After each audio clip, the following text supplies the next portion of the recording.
I'm John Carmichael of the South Atlantic Fishery Management Council, here to give a scoping overview on our comprehensive ABC Control Rule Amendment. First, what is scoping? Scoping is one of the first steps in the Council's process to address a management need through an FMP or plan amendment. Scoping is the initial opportunity for the public to provide comments on how the Council may address the particular management need. This is a great opportunity for the public to give the Council suggestions on how it may proceed before the amendment is developed and before the Council starts choosing what actions and alternatives it will follow. There will be additional opportunities for public comment both as the management plan is developed as well as in the public hearings, which will come once the Council has made decisions on what it chooses to do, but before it makes the final approval. What is an ABC control rule? Simply put, it's just a set of guidelines that define how scientific uncertainty and risk tolerance for overfishing work together to determine how much separation or buffer occurs between the overfishing level and the allowable biological catch. This separation, this buffer, is based on recommendations of the Council's Scientific and Statistical Committee. So the guidelines give them instructions on how they should bring both uncertainty and risk tolerance together in making that recommendation. The ABC control rule is approved by the Council, but it's done so in consultation with its SSC and other advisors so that everyone knows essentially the rules of the game that are going to be applied when an ABC is developed. The two important things that, as I mentioned earlier, are dealing with assessment uncertainty, and that is the purview of the SSC. It will evaluate the scientific information to determine the level of uncertainty, and the risk tolerance for overfishing, which is based on a policy the Council develops that determines how much tolerance it has for overfishing occurring in a given situation and for a given species. Why is the Council considering modifying the ABC control rule? Well, the original rule was implemented in 2011, and since that time there's been improvements in how assessment uncertainty is evaluated and addressed and estimated. There's also been improvements in dealing with unassessed stocks and what we call data limited situations that have taken the science essentially beyond where the existing rule ends. There's also an intent to provide the Council some greater input into the risk tolerant decisions. As it is now, the risk tolerance and uncertainty are somewhat linked. We're going to provide greater separation there. And there's also an opportunity for the Council to have greater flexibility in how it manages catch levels. So next up is what are the specific issues being considered in this amendment. First off, the Council is considering modifying the ABC control rule, as I mentioned, and essentially this will address the uncertainty issues and risk tolerance.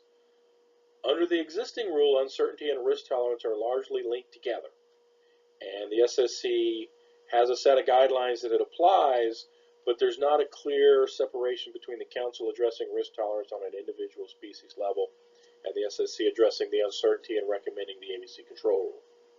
And this is an issue that both the Council and the SSC would like to see addressed. They'd also like to see the control rule give the SSC the tools it needs to deal with current state-of-the-art and information that we have coming in on stock assessments and unassessed species. Another issue is to address the flexibility in implementing ABC changes. The Council can now consider phasing in ABC changes over time or carrying over unharvested catch. And we'll talk about each of these in a bit more detail in the subsequent slides. So, starting with the ABC control rule, potential action to restructure this rule, as I mentioned earlier, to better represent the current methods of estimating and evaluating uncertainty, and to address advances in fisheries science, essentially. And this would give the SSC the flexibility that it needs to make sure that the uncertainty adjustments and the buffer that's applied between OFL, the overfishing level, and the allowable biological catch are appropriate for the stock and for its situation and uncertainty and the risk tolerance of the Council. This will lead to some large changes in how the rule is worded,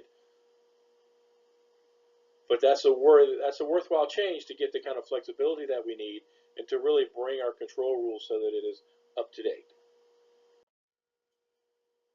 Another action will address risk of overfishing. Under the current rule, risk of overfishing and uncertainty are largely linked within the parameters that the SSC considers when it evaluates an assessment, and it applies the control rule to give the allowable biological catch.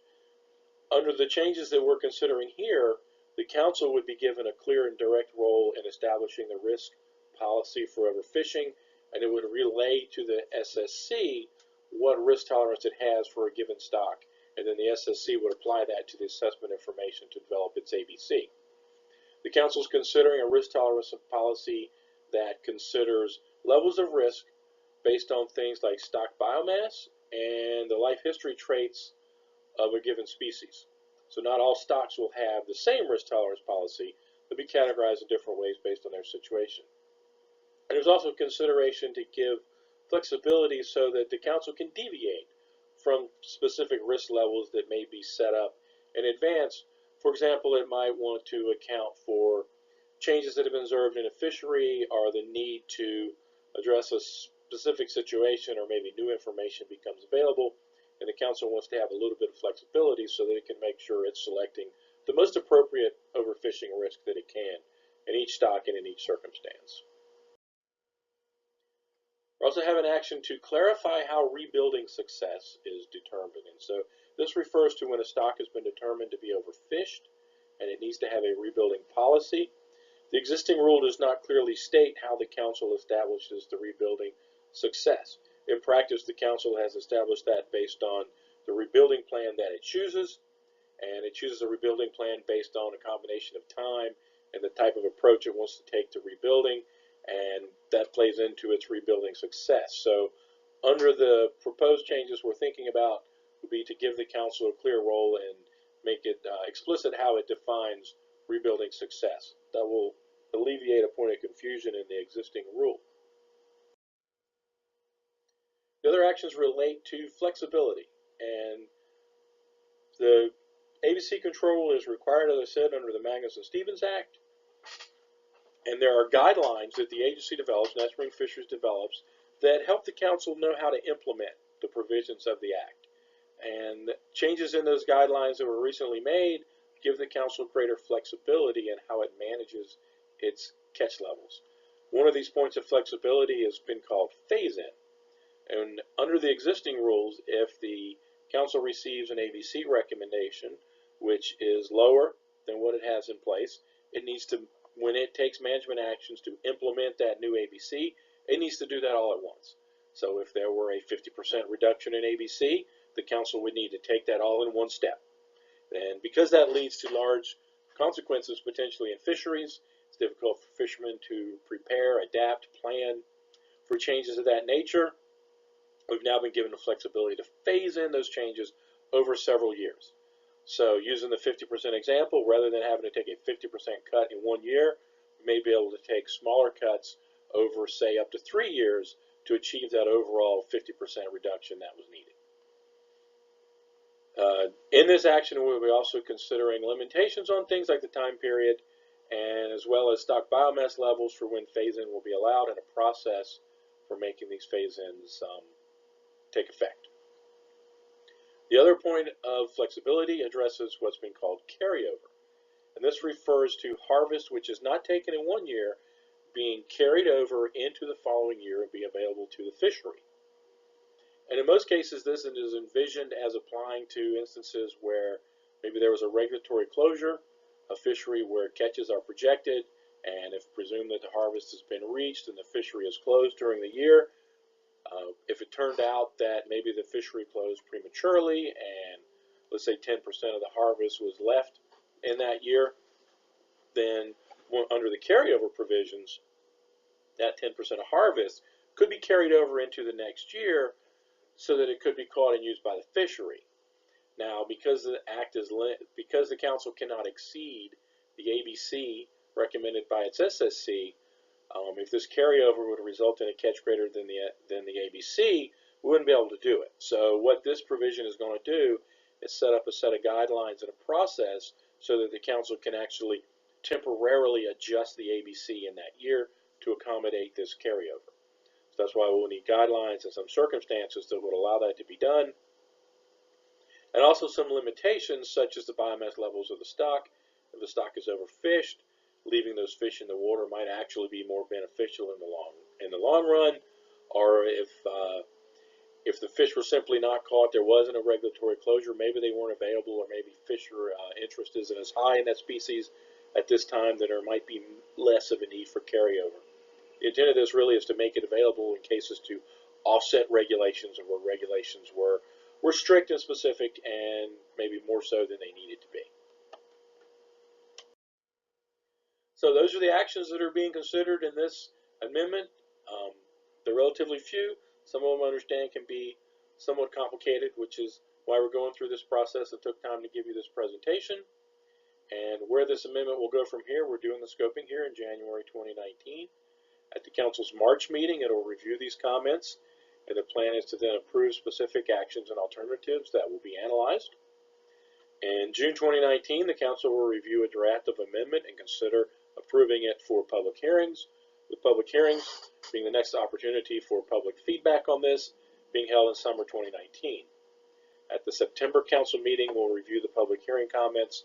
Council will approve all the actions and alternatives, and then there'll be additional work on the amendment to finalize it and then bring it to the Council for approval for secretarial review at the end of the year in December 2019. So as I said early on, there's a lot of work to be done on this, and there'll be multiple comments, possibilities between the Council meetings, as well as things like the Scientific and Statistical Committee meetings, where this will also be discussed, because it requires that there be back and forth between the Council and the SSC in developing this control rule, because both has a role to play. And so the opportunities for your comment, this slide, and it's in the presentation, so you can access these links and this information here. Tells you about the scoping webinars that we're having tonight, and then where you can access the summary document, this presentation, and the video associated with this presentation on our website, and how you can submit written comments to the Council. And important to note that deadline for comments on this item that will be included in the March 2019 Council's briefing materials is February 1st, 2019 at 5 p.m. So please review this presentation, look at the document, and please submit us your comments by that time, and we will forward them to the Council. And if you have any questions on this, you may reach me at the South Atlantic Council, and my contact information is in the scoping document as well. So feel free to call, email, what have you, if you'd like some further detail or information on this to help get your comments in order. And with that, thank you very much. I appreciate your time and interest.